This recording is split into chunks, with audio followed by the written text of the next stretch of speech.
Hello, welcome to Thor Talk, the show all about Marvel's resident god of thunder. For decades of comics, Thor has been the son of Odin and of Gaia, the elder goddess of the earth. However, in Avengers number 42 by Jason Aaron, it was revealed that the Phoenix Force host Firehair was the mother of Thor. This reveal was widely criticized and mocked by the fans. Eventually, Avengers 1 million BC number 1 revealed that the Phoenix wasn't actually Thor's biological mother, but instead she convinced Gaia to consider having a child with Odin, and then revived a newborn Thor when he was injured, and because of this, she considers herself to be Thor's mother. Thor fans were happy to see Gaia remain Thor's mother, but the whole Phoenix mother saga just didn't work, and we'll look at the reasons why on Thor Talk. I am Thor the Thunderer, son of Odin, prince of Asgard, and this world is under my protection.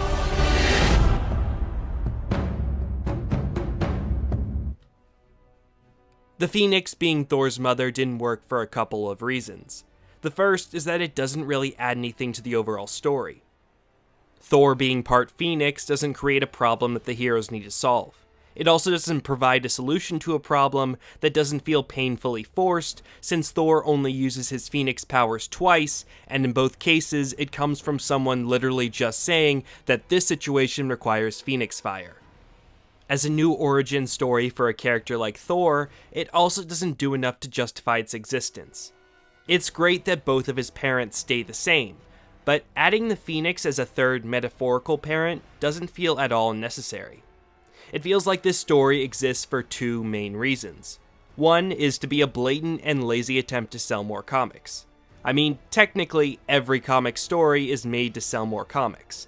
But not every comic story drops a major plot twist about the origins of a main character and then does nothing with it until releasing a more expensive comic a year and a half later that reveals the whole thing was only true from a certain point of view.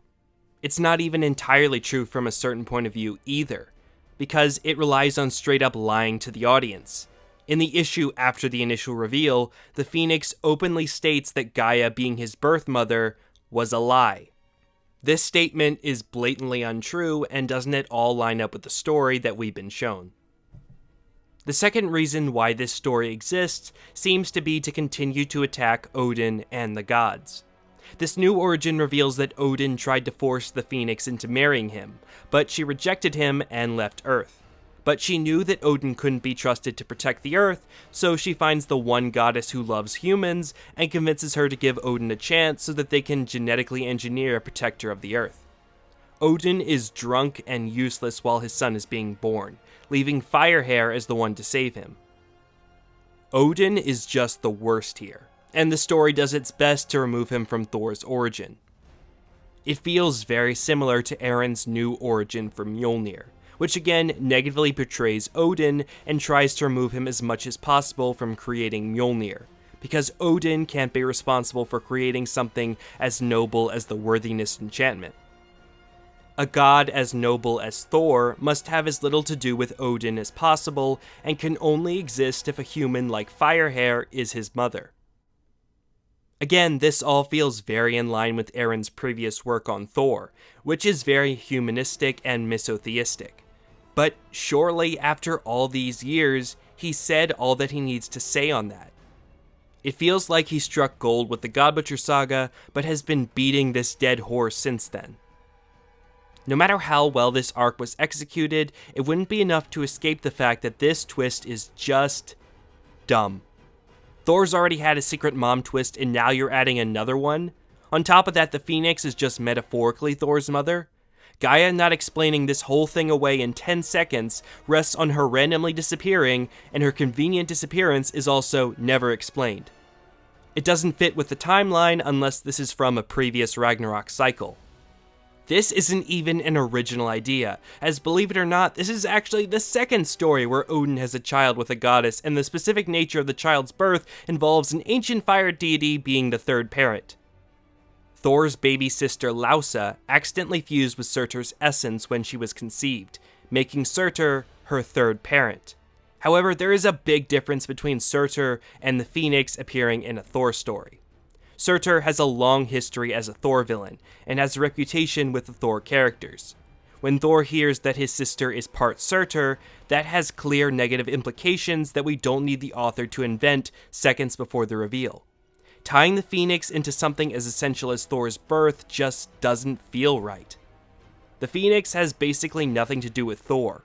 Sure, he's fought it once or twice, but it literally was just once or twice. It just feels like a weird fanfiction to add her in as his mother. This story also failed to do anything for Thor as a character, and his arc here is a mess overall. From the moment of the Phoenix's reveal, Thor outright denies her claims.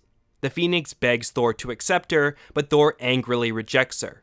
He becomes irrationally angry at the Phoenix to the point where he gets upset at Echo, the current wielder of the Phoenix Force, being called an Avenger.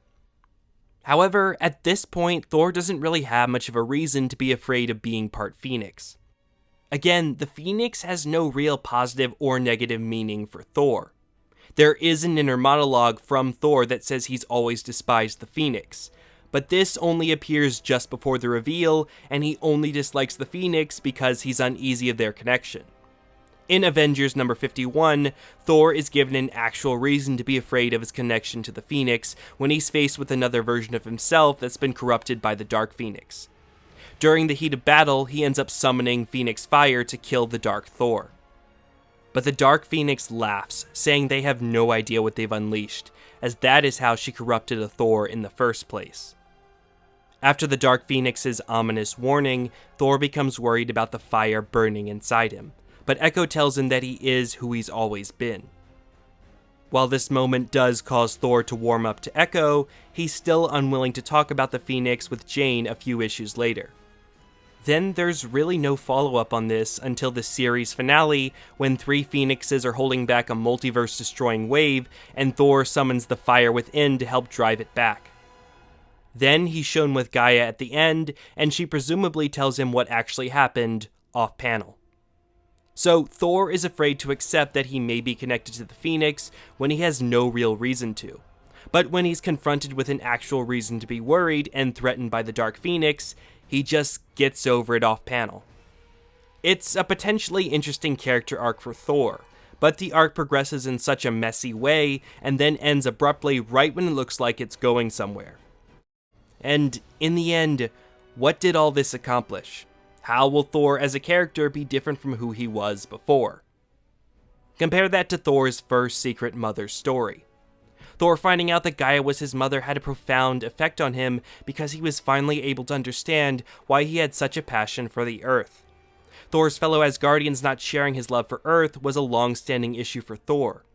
He and Sif broke up over these issues, and Odin was constantly on him for prioritizing Earth over Asgard. Now Thor had a greater understanding of himself, and since he knew his attentions would always be divided, he abdicated the throne in Thor number 366. For I am a god of 2 worlds. My father was Odin, and this is his kingdom. My mother was Jord, and Midgard was her world. On top of that, Gaia being revealed as Thor's mother had a profound effect on the overall story, was used intelligently, and actually made sense.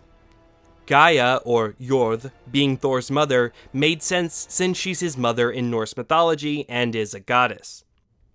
The reveal was also important to the story at the time, as Gaia saved Thor's life and told him how to revive the Asgardians when all of them were killed. Without Gaia being Thor's mother, Thor stories end at issue 300, because everyone's dead and they're not coming back. Meanwhile, the Phoenix being Thor's mother added nothing to the story, did nothing for Thor's character, and is just kind of dumb. If I were Thor, I'd put her at the bottom of my priorities for Mother's Day. Well, that's all for this episode of Thor Talk. I hope you enjoyed it. If so, maybe thinking of leaving me a like, a comment, or even subscribing. It would make me nearly as happy as finding out that Gaia was still Thor's mother. Anyway, with that being said, see you next time on Thor Talk, where... You behold in breathless wonder